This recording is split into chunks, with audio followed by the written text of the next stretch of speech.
Hey y'all, this season we're teaming up with our friends at Written Word Media. Self publishing can be a solitary gig, but book marketing doesn't have to be, even if you love it like April does. Written Word supports indie authors with email promos and ad services that actually work. Whether you're launching a new release or trying to breathe some life into a backlist title, they've got tools and real humans to help. We've met them, we really have, to help you reach the readers who are looking for books like yours. They can also help you grow your newsletter and find brand new readers. Both Jen and I have used their services and we're huge fans. So head on over to writtenwordmedia.com and let them help you shine a light on your book. Shine a light. Hey, y'all. April here again. And I'm Jen LaSalle with the giggles. She's giving me the giggles right before we started. Every episode, you're going to be like, what were they talking about before the recording started? And it's probably something silly, guys, just so you know. Definitely us goofing off instead of being serious authors. Very serious. I'm a serious author. All right. We're going to start off episode number 2 with vibe check and personal update. Jen, what you got this week? Okay, I'm loving a review that I got on my latest release. It has the title Weird in the Best Possible Way. Oh my gosh. And I was like, oh my God, they get me. Like it's great because they're like, oh, we love the character. I love what they're going through. And this book is so unique. And yet it still like makes me happy and all of that. But I love that I was like, yeah, I'm really weird. I'm a weird person. And I write weird stuff. And that doesn't necessarily mean, because we're going to talk about sales today, spoiler alert. It doesn't necessarily mean it's not quote unquote to market, as we talked about last week. Um, but I like it when people appreciate the weird and the little like twists that I like to make on tropes. So I'm vibing with this amazing new review that was like, oh, Jen is super weird, but I love it. There is nothing quite like the feeling of putting something out into the world and having someone appreciate it for all of its quirks. Like Yes. that is top-notch author success. Oh, when they get it, you're just like, yeah, exactly. Oh, it's wonderful. And I love that for you. Thank you. I would also say like your very good editor should understand where you're going with things too. Like I have a great editor who like gets it as well. And so they will be like, I see where you're going with this, but it didn't quite hit the mark. And I love that because I know that they understood where I was going. Right. They saw the humor or whatever Yeah, that moment was you were trying to bring about. That's delightful. exactly. Yes. What's going on with you? Something big and heavy. Yeah, it is a big, heavy kind of day because you can see, oh, pointing backwards is kind of hard. There is my special edition, first one ever. If you're listening to the podcast, you can't see it. So I'm going to invite you to go to Oh, YouTube and check it out. sorry, I forgot. Okay, so that's a good point. Thank you, Jen. It is a gold foiled hardback special So edition. pretty. But that one is the proof. And today, Mr. Moon is, as we speak, quality checking like 38 boxes of those that just arrived in our driveway today. And that is very exciting and also a little nerve-wracking because I have not run sales ads before. So I'm going to get to learn some new ad fun. Ooh, do you have a spreadsheet for that? It's going to go in my existing spreadsheet. My regular spreadsheet can handle it, I promise. But yes, very excited to finally dip my toe a little deeper into the direct sales and the special editions and all of that because they're beautiful and they have all the gold edges and it's great. So I love it. I'm very excited to get mine. that's what's happening in my neck of the woods this week. Yay! Yay! Well, that's awesome. So we can move on to today's topic, which is drum roll. Why books don't sell. Sell. Okay, that was super corny, but I kind of loved it. Okay. I'm corny. I'm weird in the best ways. We've already established this. So, welcome to episode 2, where you find out just how weird Jen can be. I love it. Okay. So we're going to start off the discussion with what level of sales do you actually want and need as an indie author? Hmm. And I think this is different from our goal discussion last week because it is more financial, but it doesn't only have to be financial. There is some nuance to it. But we all have something that we wanted, something that we had in mind when we started publishing, and that changes over time. Yeah. So, Jen, I know you had a note about this that you wanted to talk about. I think that a big question is when you're talking about levels of sales and how many sales you want or how much you want to make, say per month or per book or whatever, um, there is absolutely nothing wrong with if you're a shoot for the moon, you'll land among the stars kind of mentality for some people. It's me. She's talking about I me. almost I almost pointed at you. And somebody, and I'm not going to name names, but somebody's going to tell me that I often undercut my goals because I'm a little bit afraid to shoot for It's them. also me. Um, but I also want to fully acknowledge that I have the privilege of not being the head of household. Yeah. My income as an author is necessary. Don't get me wrong. I am, quote unquote, pulling my weight, but we are a single income household by design. And so I want to provide supplementals. I want to be able to make enough money off of my books to do fun things, take us on trips, to renovate the house, to do things like that that maybe aren't necessarily crucial to paying rent or buying food or something like that. But that makes my level of sales like a little bit different in terms of when I am setting like how well I want a book to do. I want every book to pay for itself, at least, right? And that's in terms of time and money, not just how much I paid for an editor or a cover. Nice distinction. I like Yes, it. yes, yes, Yeah. yes. It's like how much time, how much work did I put into it? I want it to recuperate that.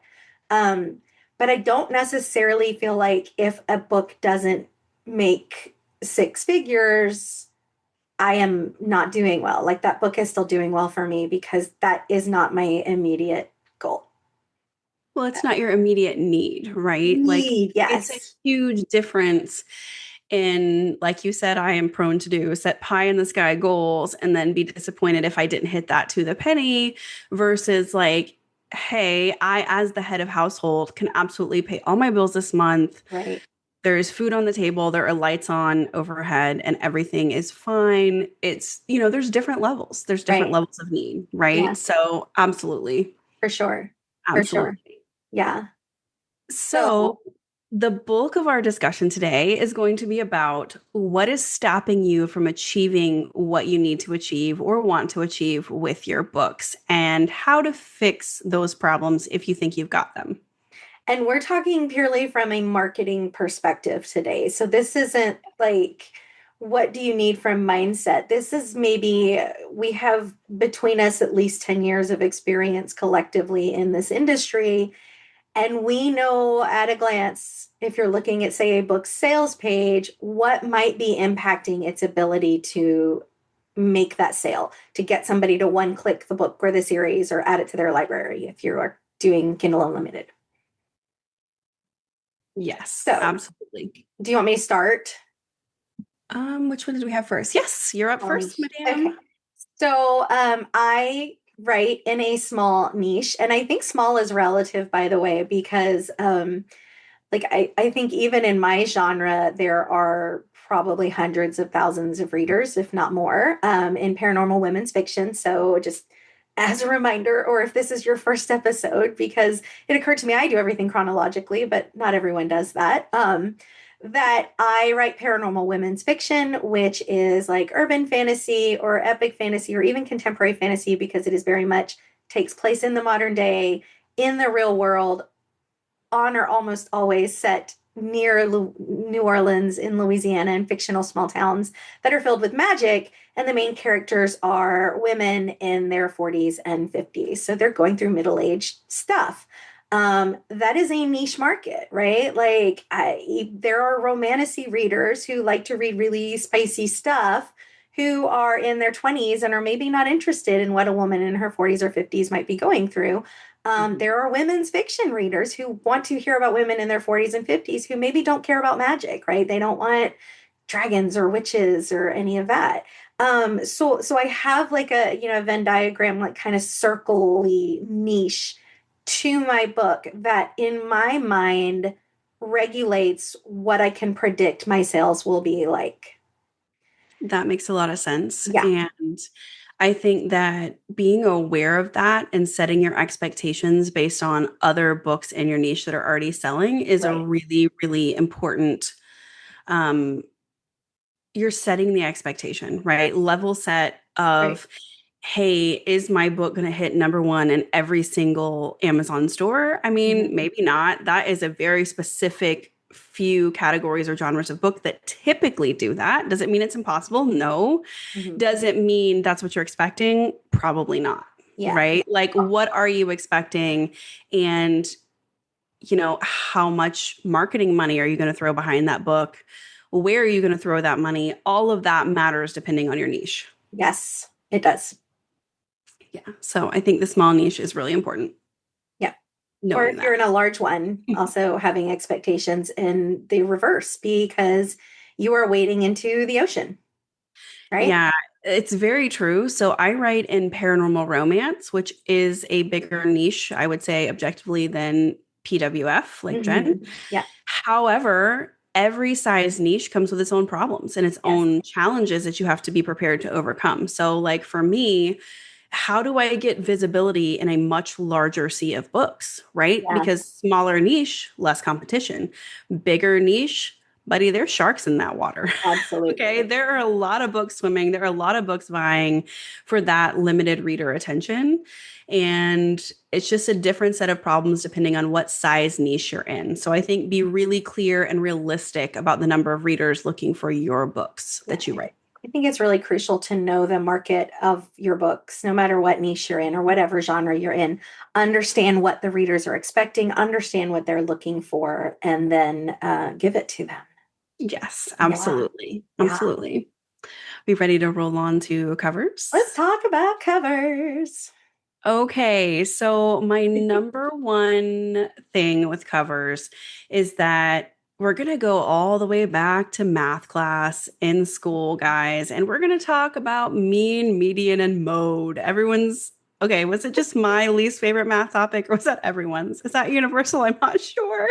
I don't know that I even have an answer for that. I was so not expecting you to go to mean, median, and mode right now that I'm just like, okay. You're welcome. Yeah, Okay, please, anyways, please don't immediately so zone out when April mentions math, y'all. It's going to happen a lot. don't do it. Hang with me. I'll keep it brief. Okay. So, the reason I brought that up is because we're at least aware of that concept, right? Of what's the Mhm. middle and what's the most common. Yes. Okay. Yes. So, there is a similar trend among covers. There is the most common cover in your genre. And Hmm. mine for PNR, it's the man chest covers, right? And Hmm. for many, many years, man chests were king and they still sell. Like if you go look at the charts, there's a good chance you're going to see a naked man chest on that cover with maybe like a grizzly bear next to Right. him, whatever. You know what I'm talking about. You've seen it before. That is probably the most common cover. But is that the cover that is staying sticky in the charts, that is selling better, that is staying put longer? Yeah. That varies over time and that changes over time. So, if you are planning a new series, you're assessing an old series to see if you can make it better, I would encourage you to look at not just the most common cover that you see in the genre, Mhm. but what covers are staying sticky. They're staying in the top charts longer. And you can do that by going and clicking into the book's details and say, hey, how long ago was this published? If it was 5 minutes ago, you don't know if that's going to stick or not. Watch a Right. little longer, check back in. But your cover is really, really important, not just for hitting the charts. So I will back that up and also say, you are doing so many things with the cover that's might be your most important piece of marketing and Yeah. it's a decision you make early on. Yeah. So is it conveying the genre that I'm in appropriately in a way that readers understand? Yeah. Because you know what your book is about, but are readers going to know what your book is about? Yeah, and they can pick up a lot of that from covers, little things that you don't necessarily think about at the beginning, like what shades of you use. Are you using light tones or dark tones? If you're writing clean romance, are you using like why are you using man chest if you write clean romance, right? Like that Or generally signifies that there's some on-page steam.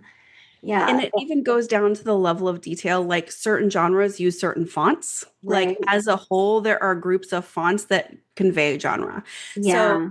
it's okay if you don't know all of that at a glance, but that's something that I would like strive to start paying attention to and getting an understanding of. And all it takes, in my opinion, is to be aware of it enough to start paying attention and to make a point to do it on purpose, Can I right? make a couple of resource points to that? Absolutely. Okay, so the first is that Nat over at Kindle Trends does these really cool interactive, and we'll provide a link to his website, but there are these really cool interactive where like you pick a specific genre and it'll show you like all of the covers and what they look like and common trends within them, and even common, we're going to talk about blurbs and tropes here in a few minutes, but even like common words that you see a lot in the blurb and things like that. Alex Newton at K-Lytics also does like periodic reports where he and his team evaluate the market. So if this is not an area where you're strong or don't want to be strong,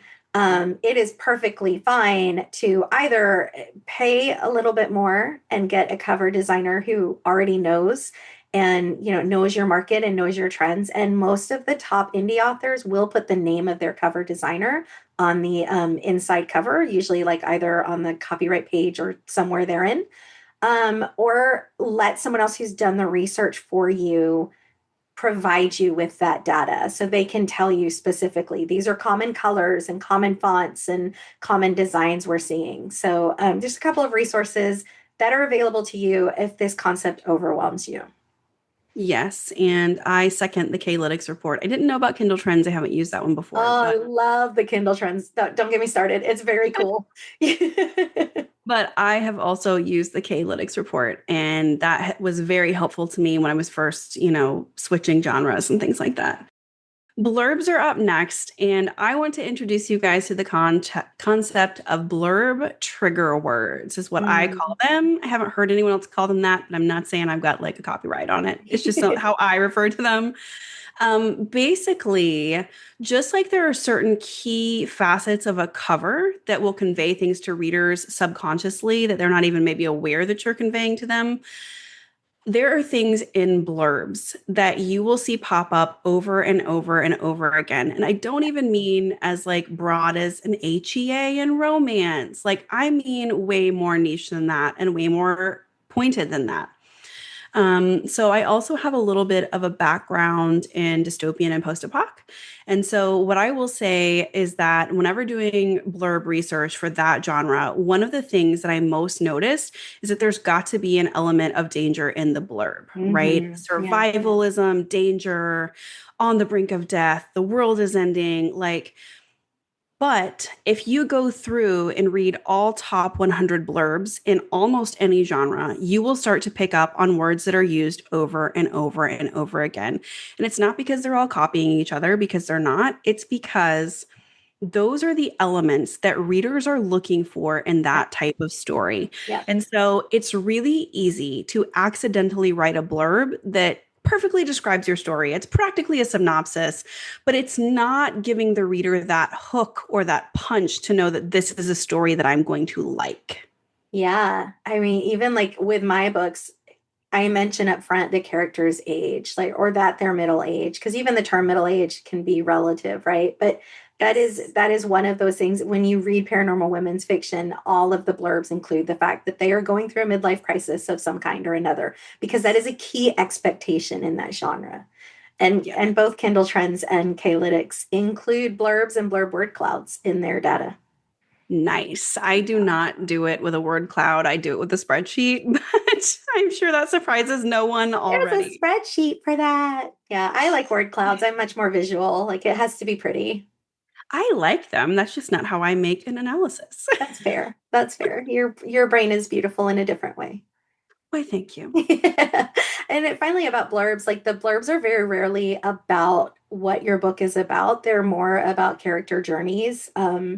It's important not to write a blurb that's like this book is about A and B and C. Like, you know what I mean? You want to compel the reader. This is sales copy, You want basically. that good tension, Yeah. especially if it's in romance. Like, why are they set up to hate each other? If these are Right. enemies, you better tell me that they're enemies, right? Yes. Yeah. And even though maybe we all know as a reader that they're going to end up together, that Mhm. doesn't mean that you have to say that in the blurb. Like you're not like, of course they end up together, but it's that tension. It's like they don't want to be together.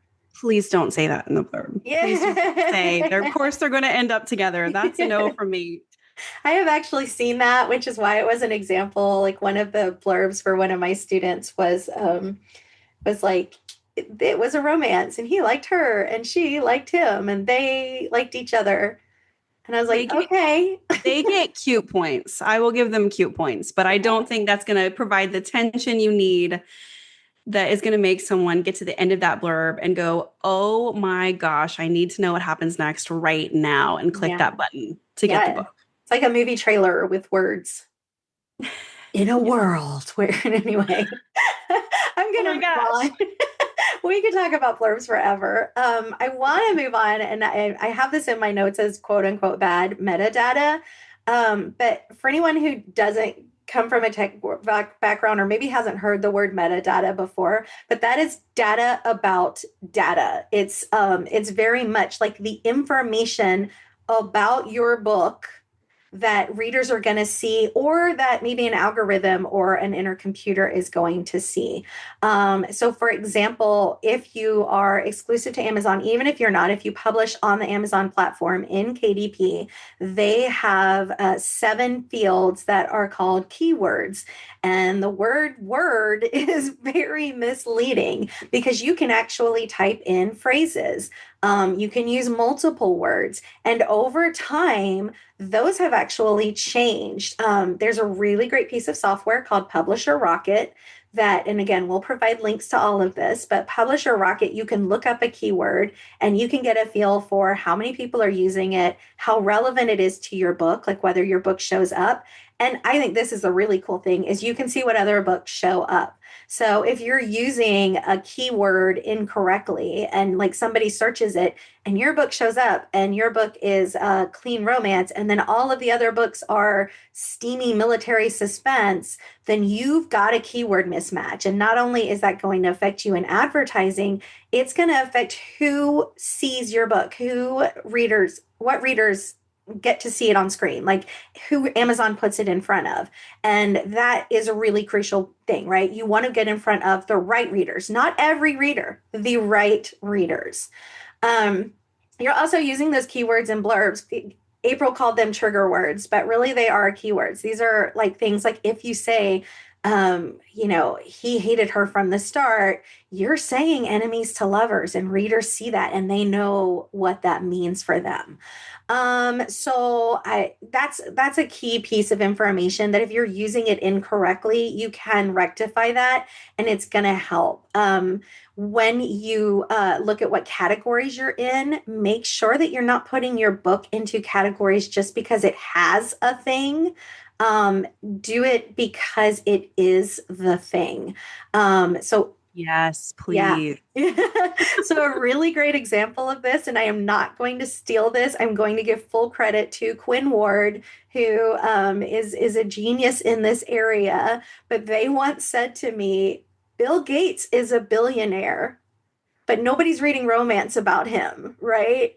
So just because you have a billionaire in your book does not make it a billionaire romance. Going back to reader expectations, you want to be mindful of the categories that you put your book in. Because if a reader is going to search a category, a specific category, for example, there is women's fantasy fiction as a category. It's for paperbacks, but it exists, right? That's where my books are because that's exactly what they are. I do not have my books in paranormal romance. There is a romance budding in the series, but that is not what the book has. It doesn't meet in those books like specific expectations that a reader who wants a just a good romance is looking for. So being careful about what categories you put it in. Using your back matter. So the very last thing that a reader sees after they have finished your book to guide them to either your newsletter or to leave a review or to read the next book in the series, which, is usually what you want to do because you want to, like, you spend a lot of time and effort and usually most of your advertising dollars on book one if you're writing in series, but you make that up on the back end when they read books two and they read book three and they read from so on and so on. So make sure you make it really easy for them to click a button. Don't rely on, for example, Amazon to do that for you because they may not always make the suggestion that you want them to. And finally, pay attention to price points. For a while, making everything 99 cents was like guaranteed to make it a sale. There was a time where that has turned and people have you get what you pay for mentality. You want to pay attention, and I'm gonna piggyback on April's math conversation to say that you can literally look up the top 100 and look at what the average price point is and take out the outliers because if a new book is 14.99 and it's an indie book, that's not normal for an ebook. But maybe it's 99 cents if it's on sale or they're doing a promo or something like that. So make sure that you're not pricing yourself out of the market or being too low with your price. Make readers pay what you're worth, and it's usually more than you think it is. Yes.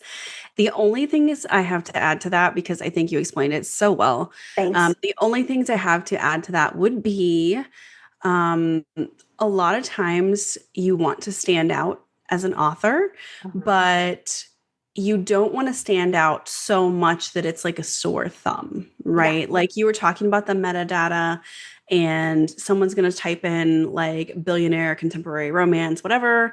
If Mhm. every other cover is a guy in a suit and yours is of a golden retriever, Right. that's standing out in the bad way, Right. like try to learn and discern the difference between standing out for the positive and standing out as in this isn't the kind of book I'm looking for. And you know what? That also segues really nicely into misleading advertising because if you have a golden retriever on your cover, but your book is a billionaire romance, then you are not giving the reader what you're promising. Go Yes. ahead. So okay. So misleading advertising, I don't mean in the sense of like you're claiming to advertise one book and you're actually sending traffic to another book or false advertising, as Right. we've all heard over the years as Yeah. adults.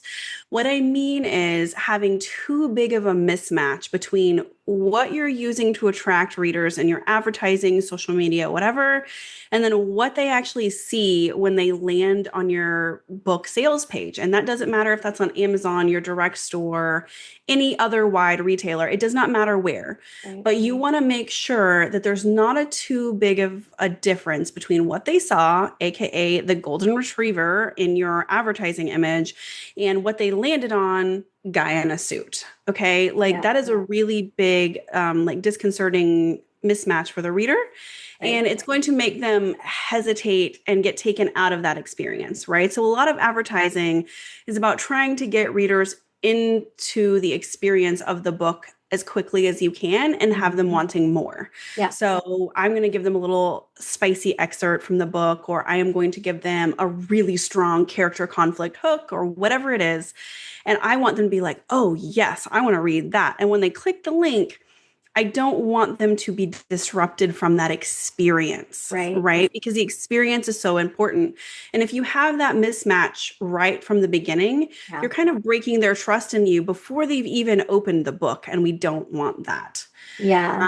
The other thing that's really important is just like the cover to know what you're conveying with ad imagery, right? So, like a lot of post apoc books have a dog on the cover with the guy with the backpack because Hmm. that is a genre expectation that there would be a dog in those books, right? Journey. Versus there is a hot guy on the cover because this is a romance. Hmm. There's two hot guys on the cover because this is an MM romance, Yeah. right? So, like, Yeah. you need to know what you're conveying and do it on purpose. Yes. And you also want to make as much consistency as possible with your advertising message and your blurb and your cover. Like, we want this to be so consistent and so easy of a buy. Yeah. That's the, yeah. Absolutely. It's like you're taking your reader on a journey, right? From wherever they initially see your ad to moving them to the sales page. You're taking them on this journey toward, frankly, the buy button. Yes. So like if you have like a really serious ad and then they get to a golden retriever, that is going to create this misunderstanding in their brain, and they're going to click away because there's plenty of other things out there that are serious, like what they clicked on. Or if you have a serious ad and you have a serious cover and then you have a cutesy blurb, the same thing is going to happen because they're going on this journey. And as they go on it, everything has to make them want it more and more and more. And it needs to be exactly what the book is. Mhm. And it needs to convey that consistently.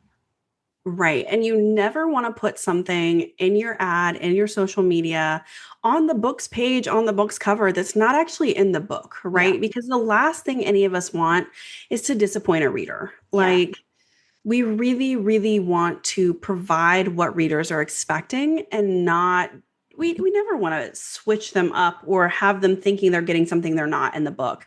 And if you start getting low reviews saying, I thought this was a dark romance, or I thought Mhm. this was a murder mystery, and that's not at all what I got, then you need to go back and reassess how you're funneling those people into your sales page. And that's a really good point because even if you have provided a consistent experience and somebody buys your book, if the book doesn't match that experience, it is going to result in low reviews.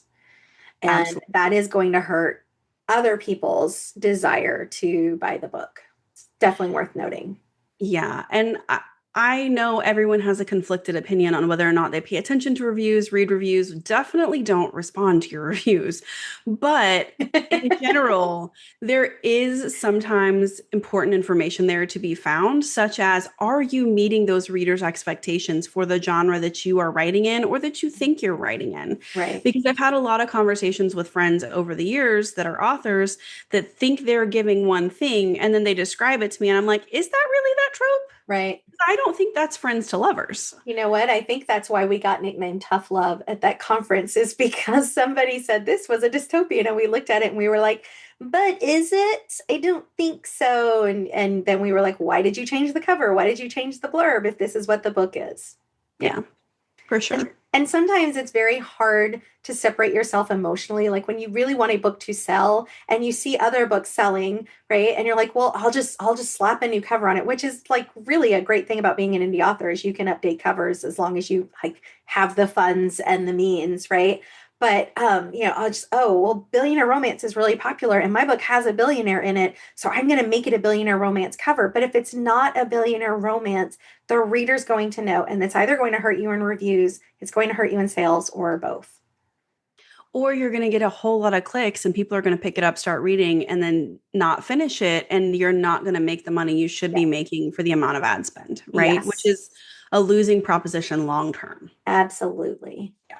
So the reader expectations are absolutely key in every piece of this business, for sure. Hmm. Amen, Okay, sister. so the flip side of misleading advertising is no promotion or advertising. Mm. You do not have to be an ads master to sell books. I think plenty of us have seen the TikTok success where they are doing these amazing videos and they're hooking people in with their like conflicts and stuff like that through video that is absolutely organic through TikTok and other sources. But you have to do something usually to get visibility. And I say usually because I'm sure we've all met a unicorn, right? Or we've all seen a unicorn in the market. So I don't want to say there's no way to do it without promotion, but I think in general, you should expect to be promoting your book Well, somewhere. I just want to cut in and say that TikTok is promotion just because it's free, right? If you're using it, it is still a form of marketing at the end of the day. Absolutely. I agree with that. I just meant, I think people hear marketing and promotion and they think paid Paid advertising, advertising, PPC advertising, right? which is a big avenue, but it's not the only avenue. That's where I was going with Yeah. that. PPC is pay per click. Oh, yes. Thank you. She has that on a spreadsheet somewhere, I'm sure. Okay. Okay.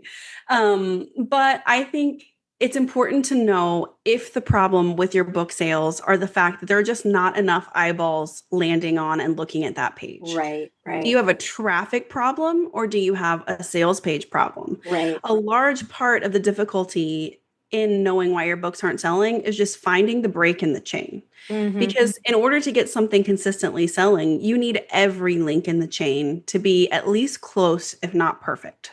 Yeah. And there can be more than one break in the chain, and that's a really frustrating part too. So, start with the easiest things to fix, like evaluate your blurb, evaluate your cover, and then start to look at your marketing and figure out where those mismatches are, because more often than not, there's multiple places where we've done something that made sense in our mind, but maybe doesn't make sense to a reader, and that can hurt the bottom line. And it really can be small things, like going back to what you were talking about, front matter and back matter. I have had a broken link in the back matter of a book before that Yep. I only caught because the read through was terrible. And I was like, I Right. don't understand.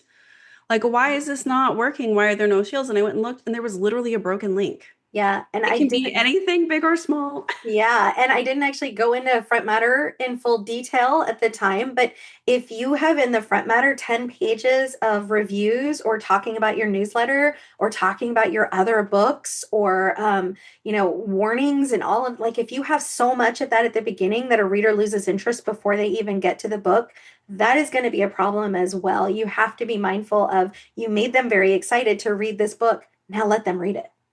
Let them do Yeah, the thing.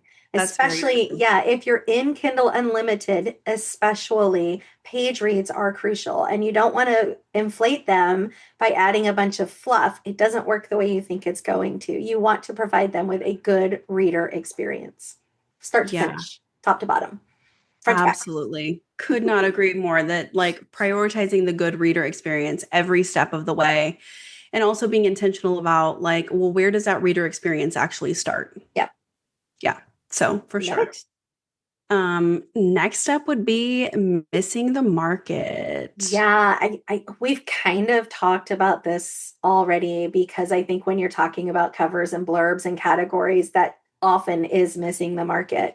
Mhm. But I will say that if you view yourself as a creative and you have written a book and you're like, well, my book doesn't need to be marketed, right? I built it, they will come. Or my book doesn't have tropes. Yes, it does. Tropes are just a comment for those of you who don't know what a trope is. Bless it. Sorry, I should make sure I understand that. But tropes are just a common language that readers use to understand what a book entails. So we were talking about romance, and enemies to lovers is a trope. It is the expectation that for whatever reason, usually a good one, not just that guy annoys me, right? These two people start off as enemies. They have conflicting um, interests or expectations. And then at the end of the day, they fall in love, and that is a complication, not a good thing.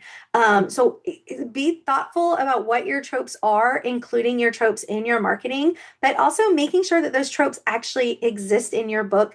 I cannot say this often enough. Make sure your book has a thing, or no, doesn't, I'm sorry, make sure your book is a thing, not it has a thing. Because just because there's a billionaire in there doesn't make it a billionaire romance, right? Just because there's a talking cat does not mean that you have a familiar if you're in that book, right? Can I do the resources on this one? Do the resources. Oh, Yes. all right. Because we're going to the shelf. Are we going to Jen Hilt? So thing one, the Yes. trope thesaurus, Jen Hilt. And another one, actually, there's two more. Okay, two more for this one. So number two, Universal Fantasy by Theodora Taylor. This is the Universal Fantasy list, but there's like a book with a stick of butter on it, I believe, Yes. is the first one. Unless she's a And then theater this one fan. is new to me, but I've really enjoyed it. It is The Tropaholic's Guide to, there's like Oh, four different ones. It's a series, but it's by Cindy those are Dees. good books. So those go in a lot more detail, and I really enjoy that. The only other resource that I will add is that there is an older RWA presentation by Dr. Jennifer Lynn Barnes talking about Yes. writing for your id, that is amazing. Yeah, and it's only like, I think it's just a few dollars to download and listen to. And she talks about your id, what an id is, making an id list and using it in books. And it's really, really Yes. helpful. So And those are all like slight degrees off of tropes specifically, but I yeah, think it's all education and learning towards the idea of tropes, yeah, and right? I'm gonna just reinforce Jennifer Hilt and the trope thesaurus because she also has them for multiple genres. And she's amazing. And she was Yeah. a wonderful hostess when I visited her in Seattle. So oh, Okay. What is next on our list? Every book has tropes, reviews. I yeah, added this one earlier on while you were talking. I saw that. Sorry. Okay, because I think that people have a misunderstanding of what reviews are for, who Hmm. they are for, and what you can learn from reviews, Yeah. right? And what your reviews can tell you about your book. But the reason that I added them to this conversation was because if your reviews are consistently pointing out a flaw in your writing, that is a really hard pill to swallow. And I don't want Mhm. anyone to think like, oh, I'm a terrible writer and I'm never going to be able to sell more books because I have written 5 books and every book says that I don't hit plot points hard enough or whatever the reviews might say about your books. But I think it's important to know when to take it with a grain of salt and when to spot a trend, Yeah. right? Because if you're seeing the same things over and over in reviews across your books, it might be worth going back and improving your craft.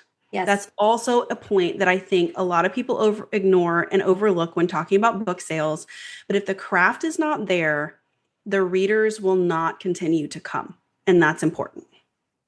Yeah. I'm gonna say one thing to your point, and then I'm gonna go into the love part of that Okay. conversation because my little heart is hurting for everyone out there hearing this. But LJ Andrews, I'm only going to stick with pen name because I don't know if they, are sharing their name. Um, but they have done a talk where they talked about the books were on the market and they were not doing well and they were not selling. And she pulled them, took time to study craft and improved the writing. And I tell you, she is a brilliant writer. Like her books are really, really well written. But she recognized from reviews and from sales that there was a craft issue.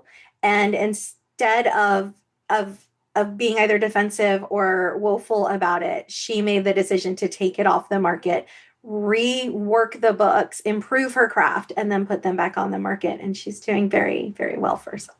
And I have not met her, but I applaud that kind of like decision and bravery to do that and to say, like, hey, if there's a problem, I'm going to do my best to fix it. Yeah. And I think that that is something that you can learn from reviews. And it might be difficult, but I would rather know. Like, that is something that is my personality, right? Is that I would rather know, even if the news is hard. And I think Yes.